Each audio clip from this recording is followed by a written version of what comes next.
6 kuud pärast seda, kui USA ja Iisrael alustasid oma ühissõda Iraani režiimi vastu. Otsustav lahendus on endiselt avamatu.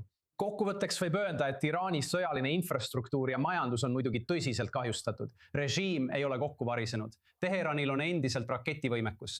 Väinede Vaalem on täielik segapundar. Ja Washington paneb rõhku majanduslikule survekampaaniale, samal ajal kui läbirääkimised ilmselt veel käivad. Ja kõik meie Iisraelis mõtleme, mis nüüd edasi saab. Meiega on liitunud Hossein Fawani, ta on Iraani Demokraatia Riikliku Liidu uurimisjuht. Aitäh, et meiega liitusite. Vaadake, sellest on möödas 6 kuud raske uskuda, kui see kõik alguse sai, vähemalt selles voorus. Kas Iraan liigub tõesti mingisuguse, ma ei taha seda lõppmänguks imetada, aga kas siin on mingisugune lahendus silmapiiril? Aga teisest küljest, kas režiim on näidanud, et suudab pikaajalises sõjas ellu jääda? Mida me peaksime veel tegema, et režiimi nõrgestada? Mitu aspekti. Esiteks, kui tegeled pantvangi kriisiga ja sul on endiselt relv pea suunas, siis olukord ei ole lahendatud. Islaamivabariik on viimastel aastakümnetel võtnud maailma elanikkonna, maailma majanduse, Iraani rahva ja Lähis-Ida tuleviku pantvangi. Küllalt on küllalt. On olemas üks lahendus maailma Islamivabariigi probleemile ning see on selle režiimi täielik hävitamine ja Iraani rahva vabastamine. See on esimene punkt. Ükski kokkulepe ega paberitükk ei muuda seda. Me oleme seda telesaadet viimastel aastakümnetel korduvalt näinud. Ameeriklased istuvad Islaamivabariigi ametnikega maha ja arvavad, et nad suudavad terroristi taltsutada. Terroristi ei saa taltsutada.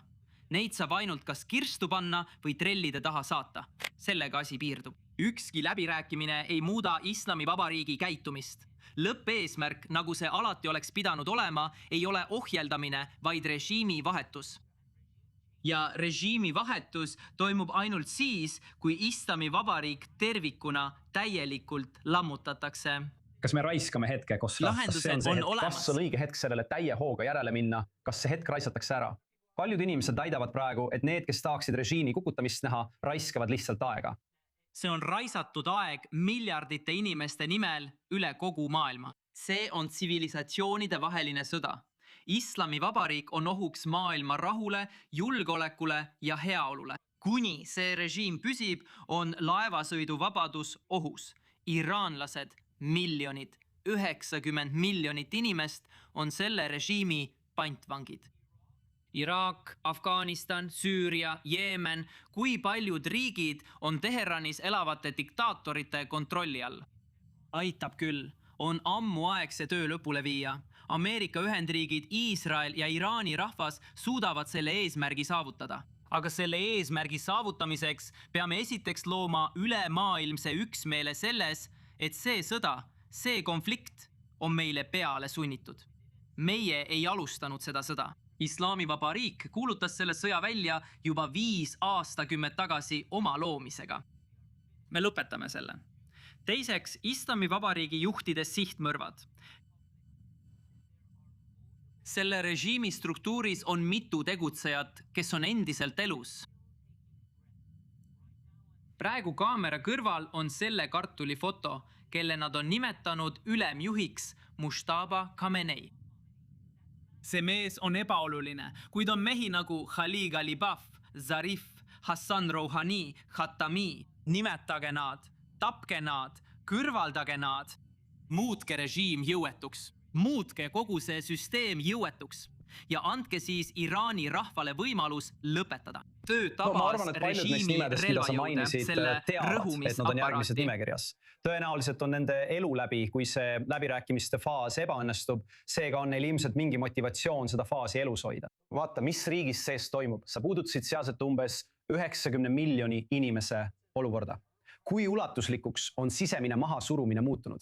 Kuidas sa kirjeldaksid režiimi olukorda praegu? Rohkem kui 950 inimest on vähemalt hukatud alates käesoleva aasta algusest.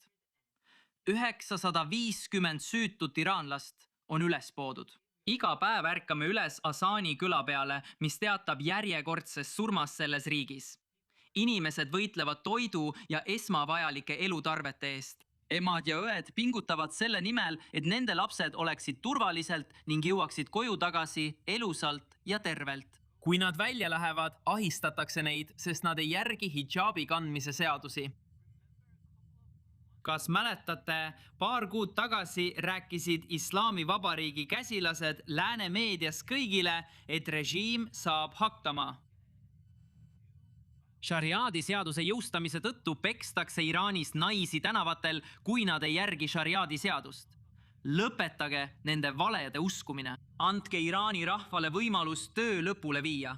Meie oleme need, kes on koha peal.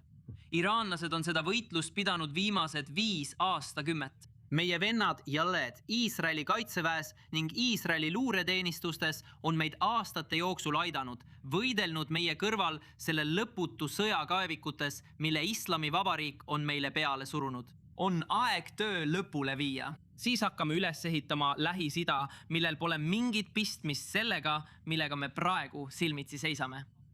Islamivabariik ründab sõna otseses mõttes iga Araabia riiki. Iga laevatee on selle režiimi poolt pantvangi võetud.